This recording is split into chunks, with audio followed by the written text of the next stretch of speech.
question mga kasidong motovlogs. So, nandito tayo ngayon sa Barangay Agta, Barangay Lubakis, Sitio Agta. Ayan, nakita nyo po dito, ito po yung ating i-review ngayong araw, ang Motorstar Nices 110R. Ayan, ito po ay kakukuha ko lang po ngayong araw. Ayan, August 21, itong bago pong motor natin na ito na ating pong ipipicture sa araw na ito. So yun lang mga kasidong vlogs. Let's go!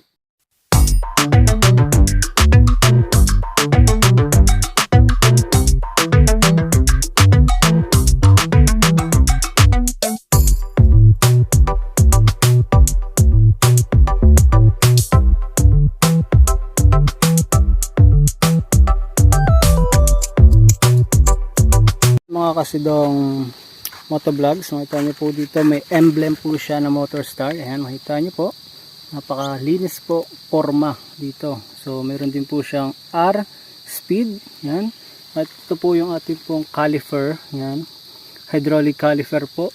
At dito po naman sa kabila ay brake drop po. Ayan, sa bandang hulihan. Then makikita nyo din po dito yung style po dito, meron po siyang protekta sa hangin. Ayan, itong bago pong unit ng Nices 110R. Ayan, ito yung susian po niya para dito sa ating pong compartment.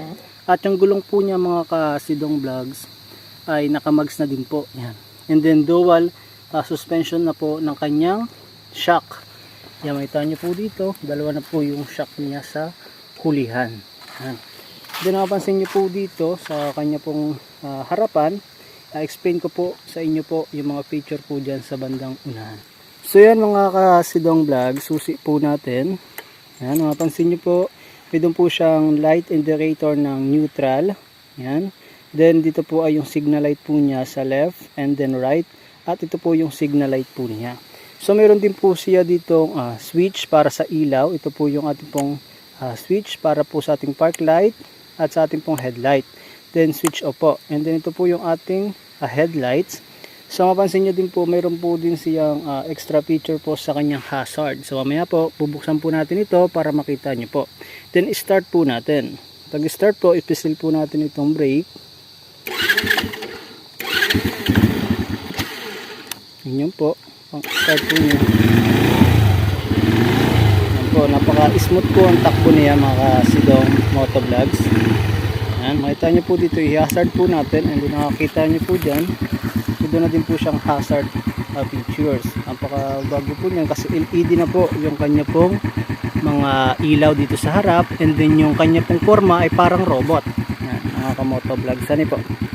Sa likod po, tingnan po natin yung kanyang ilaw. Kung nakapansin nyo po, ay ano po dito, bulb light po, and then ito pong kanyang park light ay bulb din po. Ano po, mga motovlogs ko po, mapasin nyo din po dito yung kanyang tambutso ay napaka smooth ng takbo mga kasidong. Kung susumahin po natin mga kasidong vlogs, motovlogs, makita nyo po dito yung kanyang harapan na napakalinis po tingnan. Ayan, so yan po, may doon po tayo dito down payment na 3,391 at tayo po yung magda-down na lang same amount po. So nandiyan po yung ating information sa link, click nyo po. So yun mga kasidong vlogs, patayin po natin ano po itong hazard. Yan. At pakinggan po natin yung busina nya. Lakas po, ano po, and then yung ilaw po natin. Yan, ano po natin yung headlight. Yan po, makapansin nyo po dyan, yan, naka headlight po siya. Po yan. Yan po yung kanya pong high and then low beam. Sa park light po, yeah, park light po natin, ganyan po yung park light po niya. LED na din po yung side po niya. Yan. So off po natin. Off na po yung ating switch. And so mga sidong vlogs, patayin po natin. And then papakita ko po sa inyo mga sidong vlogs. So yun mga sidong vlogs, angatin po natin itong bangko. Then gusto niya po dito, ang kanya pong capacity ng kanya pong tank ay 4.1 liters. So ako po ay nagbiyahe na ng Sibulan to Bukaw, then Bukaw to Sibulan, and then Sibulan to Calubakis. Tingnan po natin yung laman. So napansin niyo po mga kasidong vlogs, wala pa siyang masyadong bawas dun po sa ating tank. So matipid po yung ganito, so 110 po kasi yung kanyang at yung kanyang motor. At dito po compartment po, ayan, may po siyang libreng tools. Ayan, makapansin niyo po, may tools natin po siyang kasama. Kabilang po tayo sa Motorstar Pulilio. Ayan, malaki din po, kasi po yung ating safety gear. Ayan, makapansin niyo po, hani po.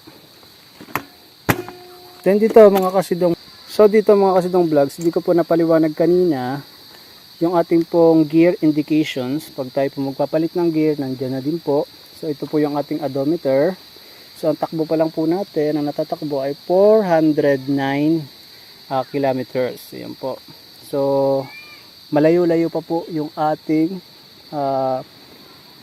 consume, kasi 1,000 po para tayo mag change oil. Then dahan-dahan lang po tayo kasi bago lang po yung ating pong unit na Motorstar. So mga kasidong motovlogs, nakita niyo po yung features ng ating bagong motor na si Nices 110R, na bagong-bago po dito sa isla ng Pulilio, at alam ko po bago din ito sa Motorstar. Yan. Shoutout po dun sa mga empleyado po ng Motorstar Pulilio. Napaka-ayos po kayong kausap. Yan, mga kasidong vlogs. Ay makita niyo po dito. Yan, makadali po siyang dalhin kahit saan po, at matipid po siya sa gasolina. So yun lang mga kasidong vlogs, motovlogs. God bless po sa inyo. So mga hindi po na mag-subscribe, please subscribe po kayo sa ating bagong channel, Sidong Motovlogs. So yun lang mga kasidong, God bless.